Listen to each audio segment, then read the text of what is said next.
Muy buenas noches. Nos encontramos con el senador José Miguel Durana, como cada jueves, para conversar de los temas que son prioritarios y de gran interés para todos nosotros los que vivimos en la región de Arica y Parinacota.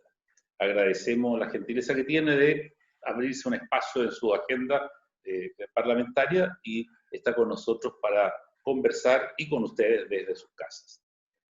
Senador, como siempre, agradecido por su gentileza de aceptar la invitación para conversar, sabiendo que le quitamos tiempo súper útil para su labor y actividades legislativas. Se agradece. ¿Cómo estás, Enrique? Muy buenas noches, muchas gracias. No, al contrario, creo que nunca se quita tiempo cuando se trata de poder conversar con la comunidad, con los televidentes y con las personas que permanentemente siguen Morrovisión. Contarte que acabamos de terminar la Comisión de Zonas Extremas.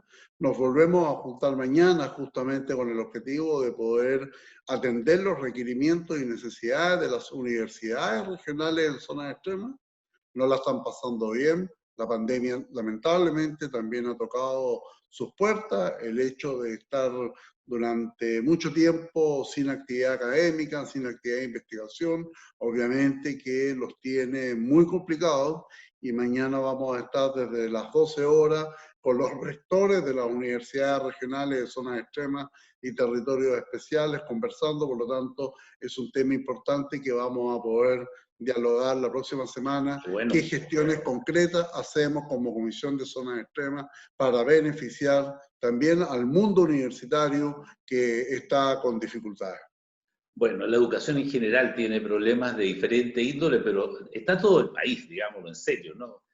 Abarca todos los estamentos y las condiciones de las personas no intervienen. Simplemente la pandemia afecta, quiera lo uno o no. En fin. Oye, sí, pero hoy día, por ejemplo, tuvimos una sesión especial, Enrique, de ver cómo se canaliza o se analiza la vuelta a clase. Y la verdad es que yo entiendo de que no es fácil porque desde el minuto en que se inicia este proceso de transporte, de toda la comunidad escolar, cómo se van a juntar, cómo se van a sentar en el colegio, tú entiendes lo que significa cuando son niños, cuando son jóvenes, que tienen que mantener la distancia, que no se van a juntar, que no se van a atravesar. Pero eso también choca con la realidad de lo que significa la importancia que tiene perder un año sin saber si es que efectivamente en marzo del 2021 volvemos a la normalidad. Entonces, este concepto de la nueva normalidad, la verdad que es una intriga que nos mueve a todos saber finalmente cómo vamos a ser capaces de volver a desarrollar nuestras actividades que son claves fundamentalmente para poder desafiar nuestro futuro, más aún en países que obviamente que necesitamos estudiar, necesitamos trabajar, necesitamos volver a nuestra actividad cotidiana para volver a tener emprendimiento, desarrollo, productividad, empleabilidad, mejor educación. Grandes desafíos. Sí, pues a eso agregarle que tenemos que desarrollarnos y progresar, además, porque no nos podemos quedar estancados, o sea, volver a la normalidad pasada. Tenemos que continuar avanzando y eso es una meta permanente para una sociedad cualquiera que donde esté, digamos, una comunidad humana, ¿verdad? Requiere evolucionar y progresar. Así que es un doble problema. Si nos costaba progresar antes, en tiempos normales, imagínense ahora. Sí, está terrible. Oye, a propósito de eso de progresar, a lo menos estos últimos días progresamos porque tuvimos de visita 3 ministros en menos de una semana, ¿no? Estamos siendo motivo de interés administrativo, por cierto, porque son 2 ministros que acaban de asumir, y el de Economía, que ya lleva tiempo, pero vino el ministro de Interior con el de Economía, y luego Mario Desbordes, ministro de Defensa, ex diputado. Entonces, me imagino que tú tienes la historia, el backstage de la noticia, ¿no? En el sentido de, no de contarnos cosas que son reservadas, si es que las hay, sino ver cómo te impresiona a ti la venida de estos 3 ministros en tan pocos días y qué podemos esperar de esa visita. Sí, bueno, efectivamente la primera visita que se enmarcó con la llegada de los ministros de Interior y Economía tuvo una agenda que se marcó claramente en 3 o 4 temas. Primer tema que el ministro quería conocer es frente a la nueva ley de migraciones que ya se va a discutir en el Senado la próxima semana. Ya. Segundo tema era poder atender los requerimientos y necesidades en función de lo que se ha planteado de manera insistente en el legado del gobierno del presidente Piñera, en especial en la normalización de las medidas o fundamentalmente de la modernización tributaria, todo lo que tiene directa relación con el plan de zonas extremas y también el plan alto andino. Y a través de la figura del ministro de Economía, obviamente poder saber cómo estaban funcionando los respectivos paquetes económicos que se canalizan a través de Corfo, a través de Cercotec. Estuvimos justamente desarrollando una importante actividad con gente beneficiaria del tanto el programa Reactívate de Cercotec como el programa PAR de Corfo, y conociendo un poco las dificultades junto a los dirigentes de la Cámara Chilena de la Construcción, que están esperando ansiosos poder saber si es que se les va a volver a permitir que vuelvan a generar la actividad, obviamente con los protocolos sanitarios, pero fundamentalmente estamos hablando de una obra con recursos fiscales y que tiene directa vinculación con la solución del problema de hacinamiento, porque es construcción de viviendas, departamentos y casas, que son justamente los decretos Supremo 49, que va en directa relación a los comités de allegado. El ministro de Defensa vino nuevamente por la importancia y el interés que tiene este famoso control migratorio. Ya conversaremos de esta ley de migraciones que finalmente es la que se va a llevar la agenda durante toda la próxima semana. Y además contarte que estuvo el subsecretario de Agricultura, que también vino a conocer las instancias que tienen directa relación con una de las áreas estratégicas de desarrollo que tiene Arica y Parinacota, que gracias a Dios no han parado en su producción. Ellos han seguido trabajando, han seguido desarrollando su actividad, se siguen generando las condiciones para llegar con nuestras hortalizas, frutas, verduras a la zona central, a la zona sur del país, y también se ha logrado de que las exportaciones no hayan tenido una baja considerable. Por lo tanto, los 3 ministros y el subsecretario obviamente han estado en contacto directo con los sectores que importa la sociedad civil, atendiendo un poco la necesidad que tiene la región, no solamente desde el punto de vista sanitario en función de la pandemia, sino que por sobre todas las cosas la importancia también en proyectar qué es lo que vamos a hacer post pandemia. Un detalle no menor que comentó el ministro del Interior a propósito de esta situación fronteriza, en la cual nosotros compartimos con 2 países vecinos, per se, ¿no? Porque no podemos irnos de acá, ni ellos tampoco se van a ir, vamos a ser vecinos permanentes. El cálculo de que podrían ingresar a nuestro país próximamente alrededor de 500.000 migrantes, ¿no? Entonces, yo no tengo idea porque no hubo una explicación detallada en qué se basa el cálculo, pero me imagino que es la ola de gente que está pasándolo muy mal, o peor que acá, en los países vecinos, o de Sudamérica, en fin, y andan buscando cómo salvarse, porque finalmente es un tema de supervivencia la que los motiva para emigrar y salir bajo cualquier condición del país, de su país natal. Sí, efectivamente, como tú muy bien lo mencionas, esta ley migratoria no va a ser fácil asimilarla. Cuando asumió el presidente Piñera se dictaron algunas normas administrativas que fueron muy celebradas por la ciudadanía, y hoy día lo que finalmente se está llevando a la sala en la discusión en el Senado, se genera un concepto, por ejemplo, del turismo laboral. Es decir, que el posible migrante va a llegar en calidad de turismo y va a tener la posibilidad sin ningún problema de poder hacer solicitud de visa de trabajo. Ya. Por otro lado, se genera también la condición de que esa visa la va a poder pedir desde la frontera. Es decir, imagínate nuevamente el colapso que podemos tener o podemos poder llegar a sufrir como se vivió durante el año 2019 con un mundo venezolano, cubano, colombiano, en que estaban apostados en nuestra frontera, estaban apostados en el consulado de Chile en Tacna pidiendo visa para entrar. Sí. El mayor problema es que todos los países por los cuales atraviesan los migrantes son países de tránsito. Ellos quieren llegar a Chile. Claro. Chile es el país de destino. Y producto de esta pandemia, Chile tampoco está en condiciones de poder recibir indiscriminadamente un número de migrantes con las tasas actuales de cesantía que tenemos. Nosotros, claro, sabemos que efectivamente en algunos sectores de la economía, de la industria, a lo mejor no hay mano de obra chilena. Y eso en realidad lo podemos extrapolar al país. Pero primero terminemos la pandemia. En segundo lugar, veamos cómo finalmente se va a lograr redistribuir la fuerza laboral, entendiendo, por ejemplo, que en el caso de Arica, efectivamente, muchas veces los agricultores reclaman porque no hay mano de obra para la agricultura. Chilena, mano chilena.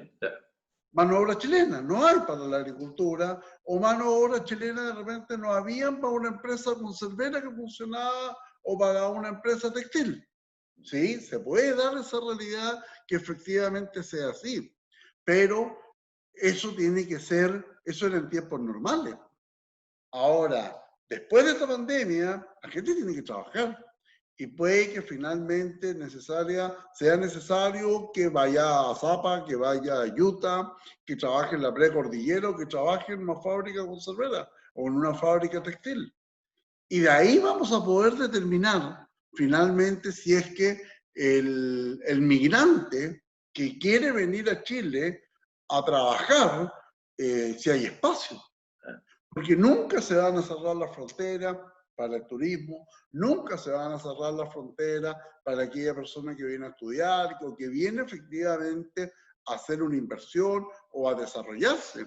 Si la mayor dificultad es finalmente tener un nivel migratorio de personas que estén en situación de calle, de personas que estén en las esquinas, de personas que estén en las rotondas pidiendo limosna, y eso obviamente que te genera una sensación de inseguridad y lamentablemente, querramos o no, un mayor nivel de delincuencia.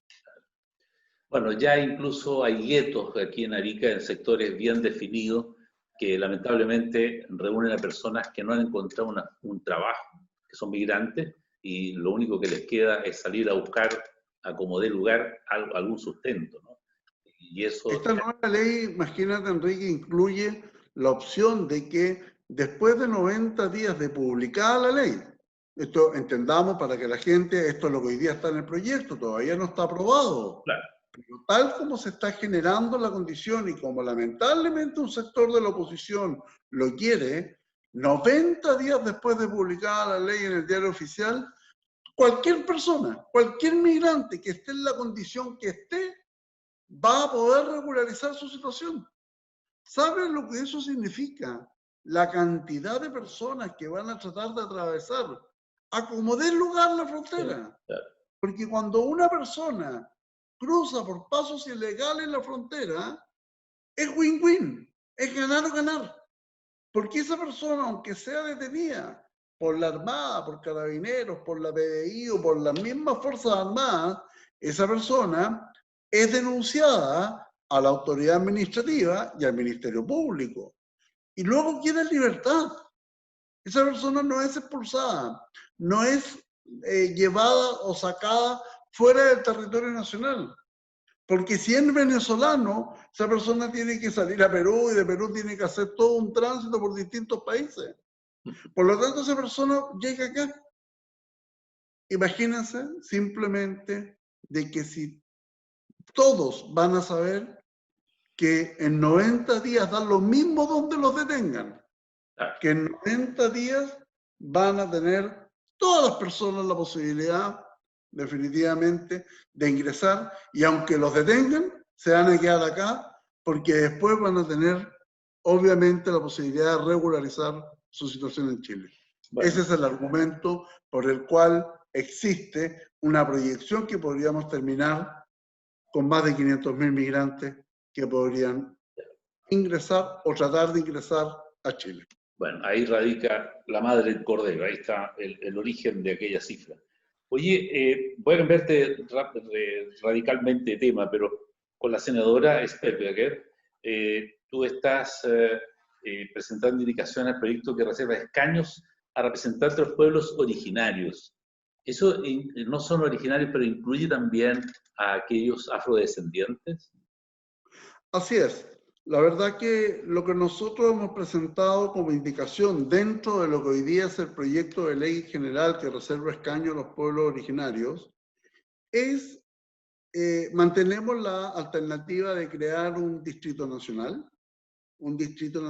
que crea 8 escaños.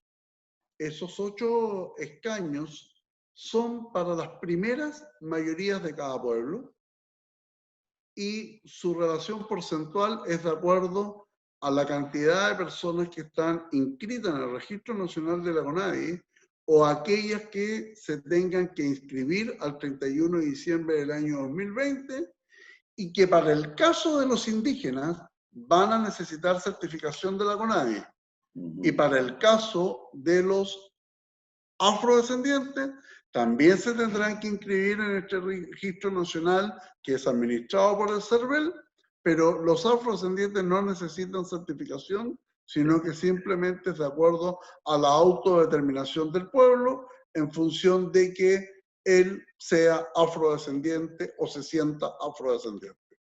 Tal como establece la norma, aquella persona que es parte de este registro y de este distrito nacional indígena y de pueblos afrodescendientes, finalmente van a votar en cualquier parte del país por los candidatos y serán las primeras mayorías de cada pueblo los que finalmente son electos y se establecen 6 pueblos y queda la posibilidad que el séptimo y el octavo sea en función proporcional de la cantidad de personas que se inscribieron. Por ejemplo, si el pueblo mapuche triplica la cantidad en relación a otros pueblos, obviamente que por la cantidad de votos va a poder proporcionalmente tener 1 o 2 representantes más.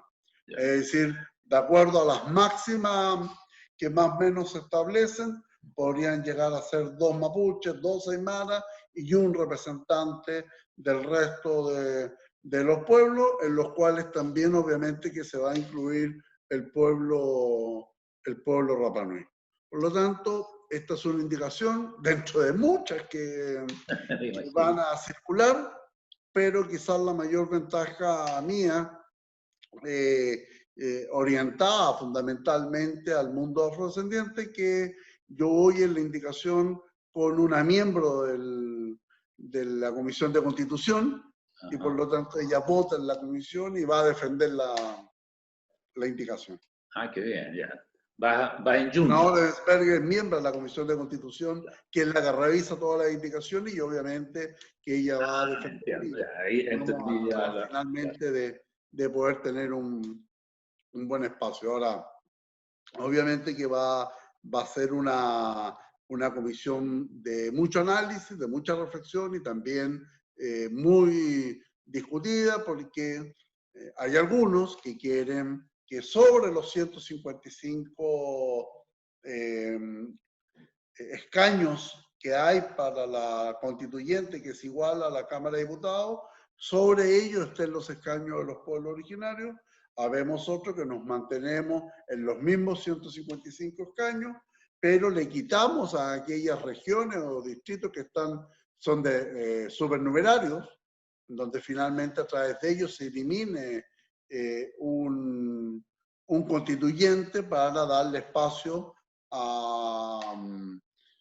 digamos, a los pueblos, a los representantes de los pueblos originarios y del pueblo afrodescendiente.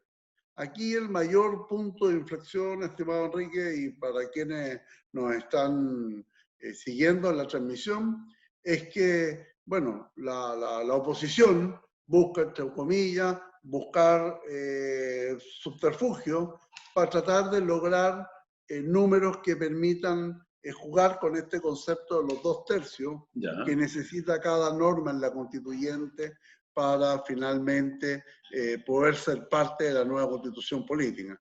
Y ahí es donde obviamente nosotros tenemos la obligación como sector político de defender la posición, porque entendemos que puede ganar la reforma a la Constitución, que en este plebiscito entendemos también de que se necesita a lo mejor generar importantes reformas en la discusión, pero en ningún caso, obviamente, que nos lleven a un país o a un tipo de norma jurídica constitucional que en otros países ha fracasado y que aparentemente hay ciertos sectores que desde el punto de vista místico insisten y vuelven a insistir y finalmente quieren llevarnos a ese tipo de sociedad. Bueno, vamos a confiar en que el sentido común prime sobre aquellas, no sé, elucubraciones que hacen algunos para llegar de algún modo a una instancia de poder y allí hacer o decir lo que les parece pertinente o conveniente. Solo un ejemplo. Sí. Solo un ejemplo que la ciudadanía lo palpa cuando finalmente lo vive. Todo el mundo hablaba de cambiar el sistema de capitalización individual de una AFP por un sistema de reparto. Hoy día todo el mundo dice que perfecto, podemos cambiar la AFP, pero el sistema de capitalización individual es espectacular porque cada uno sabe cuánta plata finalmente tiene en su ahorro personal. Otra cosa es que el sistema de reparto exista con el objetivo de ayudar, no al flojo, no al que no ha trabajado nunca, sino que de ayudar finalmente al que ha tenido menos oportunidades para que esa persona también tenga en su cuenta de capitalización un ahorro individual. Y ahí, obviamente, que tenemos que conjugar con ese 6% que sería el aporte patronal y además con los impuestos que el Estado siempre asume en la pensión básica solidaria y en el aporte previsional solidario. Bueno, el ministro de Hacienda ha hablado incluso del IVA, destinar una parte de él, ¿verdad? Para que todos usamos al comprar algo, para ser solidarios con aquellos, como el ejemplo que tú pusiste, ¿no? Aquellos que se esfuerzan pero no logran apuntar, llegar a la meta de una pensión digna que les permita vivir con tranquilidad sus últimos años. En ese sentido yo creo que... Es que finalmente ese es el punto, que tú con tu trabajo y con tu esfuerzo, tú tengas tu ahorro y te generes tu solidaridad para ti. Claro. Pero a su vez con impuestos, tú puedes también ayudar a la generosidad para quienes más lo necesitan. Así es una buena opción. Una última pregunta a propósito de gente que opta o quiere optar a cupos para esta constituyente y, en fin, tener capacidad de decisiones allí. En nuestra región hay interesados en participar fuera de los grupos étnicos o pueblos originarios en candidatearse, porque estos 2 años que quedan son puras elecciones de diferente tipo, ¿no? Pero me imagino que hay gente interesada que de repente no son constitucionalistas, no son abogados expertos, en fin, son gente que quiere estar ahí.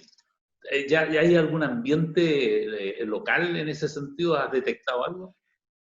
Nosotros poco a poco se va generando ambiente para concejales, para alcaldes, para gobernadores regionales. Yo creo que la constituyente obviamente que se va a empezar a mover después del plebiscito. Ya. Hoy día los primeros finteos están en función de quienes van a estar por la opción apruebo o quienes vamos a estar por la opción rechazo. Pero no me cabe la menor duda que al día siguiente del resultado del plebiscito van a empezar a salir los constituyentes y ahí van a haber 3 miradas. La primera mirada es que recordemos que está la paridad de género. y por lo tanto, no solo es una variedad de género en función de los candidatos que tú lleves, que se van a mantener 60-40, es decir, 60 de un género y 40 de otro, sino que además también va a traer un desincentivo en función de que finalmente van a haber algunos candidatos que pueden aportar los votos, pero si salen segundo, basta con salir segundo, ya, y pueden perder la posibilidad y va a subir el género que no aporta ni un voto. Entonces, eso también va a ser un desincentivo natural para aquellos que obviamente tienen una cantidad representativa de votos, pero que finalmente no van a poder salir, porque esto ni siquiera va a depender de un partido o de una coalición. Te doy un ejemplo en el caso de la elección senatorial, por ejemplo, en la que a mí me tocó participar. El primer lugar de coalición lo ocupó José Miguel Insulza. Sí. Por lo tanto, en mi caso, ya que yo fui el segundo, no individual, porque si no va a salir el doctor Lee, que fue el primero, sí. Estoy hablando como coalición, sí. Ya, como yo fui el segundo de la coalición, en mi caso, por ejemplo, habría sido la actual gobernadora la senadora. Ya. Eso es lo que se va a dar en la elección de constituyente. Entonces, primer efecto. El segundo efecto, que va a haber que llevar por partido político candidatos a los pueblos originarios. En definitiva, todo se hace por partido político, salvo que, de acuerdo a cómo termine la indicación, que tenga una referencia en función de los pueblos, etc. Y en tercer lugar, se viene también en que hay espacio para los discapacitados. Hay una cantidad de, finalmente, personas discapacitadas que van a ser parte de este proceso. Entonces, hoy día, la mirada para ser candidato va a tener una serie de condicionantes. Y además que van a quedar candidatos afuera que quieren ir a la reelección, pero ya no podrán. Entonces, eso también... No, pero no constituyentes. No, perdón, hablando de elecciones... Sí, alcalde, sí. Por lo menos las que van a poder ir todos es para constituyentes y para gobernadoras regionales porque es primera vez. Exacto, claro. Bueno, es un panorama como una especie de Lego, ¿no? Que hay que ir armando y de repente no te sirve una pieza, en fin, va a tener que ser un estratega bastante más novedoso y creativo de lo que hasta ahora se requería para llegar arriba, a la cúspide, a ocupar la silla aquella, ¿no? En fin, bueno, tú no tienes ese problema, te quedan 6 años todavía para ver cómo otros se disputan aquellas cartas. Bueno, José, encantado de haberte tenido, son buenas conversaciones, buenos temas, y te espero el próximo jueves, ¿te parece? Muchas gracias, Enrique, y muy buenas noches a quienes permanentemente están conectados a Morrovisión. Bien, que estés muy bien. Bien, vamos a unos comerciales y luego más noticias en Notivisión.